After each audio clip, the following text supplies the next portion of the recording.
गोपाल भाड़ और बीरबल नुकिना कहनी तो सानाम कोबी बुन बाड़ाया जे माँ डग रे टुकुई और तली दारी चोट रे टुकुई रे दाका लगित चावली और दा दुल काते लातार रे सेंगेल जुल लिखान दो दाका दो बांग इसिनोआ। एनखान नाहा दो अबू बुन नेल नाम दा स्टेट रे मिटन एसटीसी सान्ताड़ उन्नयन लगी मिटन ऑफिस बनावना, डिस्ट्रिक्ट रे मिटन एसटी सुरक्षा थाना बनावना। ताहले कि सान्ताड़ कुआ सुरक्षा हुआ और से मिटन उन्नयन लगी एसटी भलाई ऑफिस बनाव लिखाई कि सान्ताड़ कुआ उन्नयन हुआ। और हो मिटन जे 5 बछर मिटन राष्ट्रपति बनावेन तबुनाय ओना तेगी कि अबुआ सान्ताड़ को उन्नत हुआ से मिटन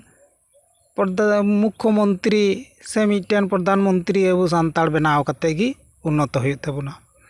नॉय जे गोगो बाबा को जहाँ तिना गिदर पिदर को जनामे को ताबुना जे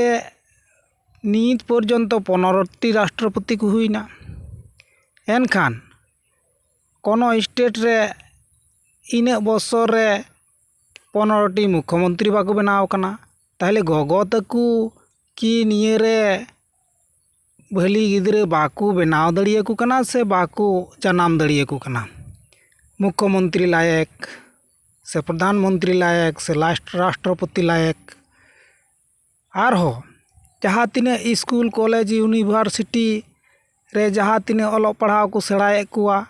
ताहले को नुकू की नाकाम गया को नेंका मुख्यमंत्री तैयार लगी ते राष्ट्रपति तैयार होते ते से और हो समाज रे नावाते और उन्नतमूलक कमी होरा को तैयार दड़ी प्रजन्म और अबू सान्ताड़ की एनकान गिदर पिदर बाकू जनाम दड़िये को कना जे अबू सान्ताड़ समाज सावता नापाय उन्नत लगी और मिटन सान्ताड़ समाज बुन बुझमा जे तरुब की चिता बाग जुदी हरिन अरहो लगी दोहो कायाय ताहले उनी दो 30 गी हरिन दो सुरक्षा दो बाय तहेनाय चिदा से उनी दो जम कायाय तो एनका गे अबू सान्ताड़ मानमी दिकू को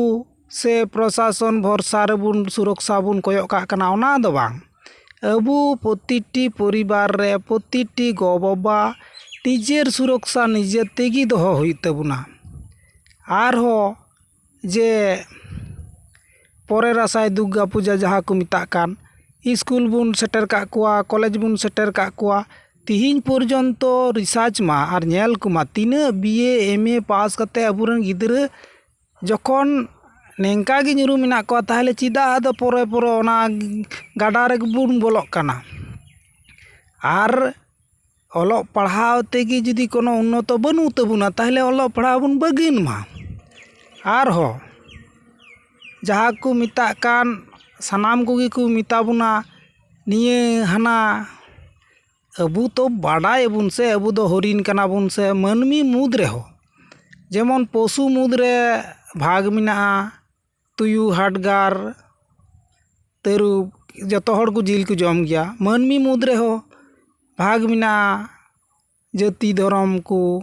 एनखान ओना रे हो एनखान स्वभाव रेन मिना बुना। अतएव अबू तिरला हपन खय कोड़ा हपन अबू सान्ताड़ का कैटागरी रेन कना बुन ओना बुन बुदिस मा ओना तेगी सेदाय खय चायगाड़ चंपागाड़ खय अबू सान्ताड़ को अबूरेन हापड़ाम को आयनम काजल को अंगीर चुले कुआ लितो को राह मरे तबुना अबूरेन। और हो नहा हो झारखंड खय शुरू कते बंगाल खय तिरला हपन को दिकू कुटे मुसला कते को अंगीरोग कना। एनखान नितो हो अबू सावता सावमता समाज रेन गोगो बाबा भया बगिन को रा रदनोग कान तबुना जहाँ आयनम काजल किन आलेन खातिर ते भुवंग गुरु को और हो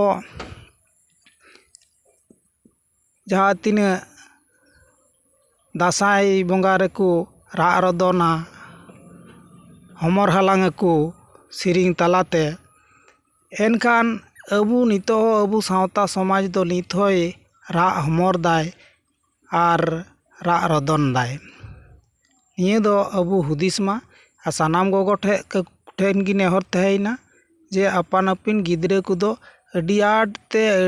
ᱛᱮ ᱥᱩᱨᱚᱠᱥᱟ ᱠᱟᱛᱮ ᱫᱚᱦᱚᱭ ᱠᱚ ᱛᱟᱵᱚᱱ ᱢᱟ,